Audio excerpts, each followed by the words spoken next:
जोताई में दर्द भइल बड़ुए कोमहरया कलाई में नजरबा ओकर कोला के पीछे नजरबा ओकर कोला के पीछे होई देवरवा साला हक महंगे दुनु डने रखे बीचे होई देवरवा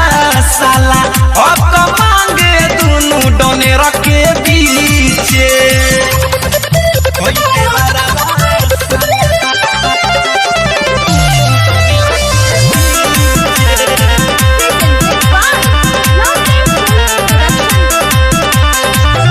अगिला पलवट हमर नापे रोजे फीता से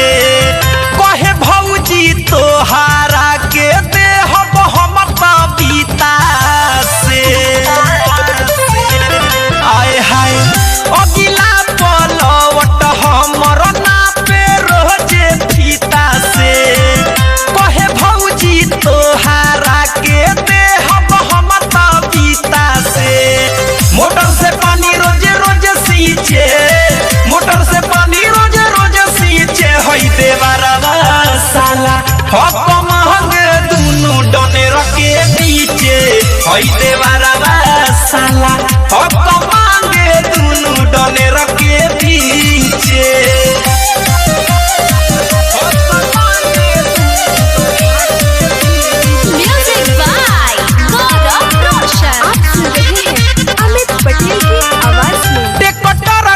अमितावा दादा नवा रोज धसावता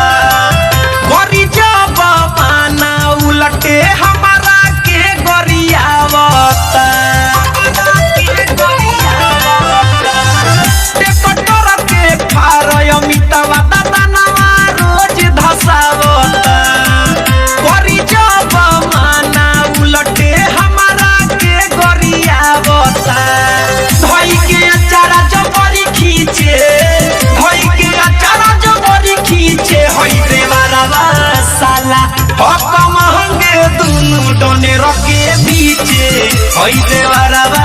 साला हक महंगे दुनु डने रखे बीचे काले मरले बाट खेत के जोताई में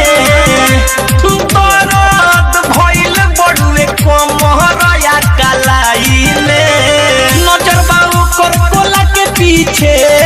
नजरबा ओकर कोला के पीछे होई देवरवा साला हक महंगे दुनु डने रखे बीचे होई देवरवा साला हक महंगे दुनु डने रखे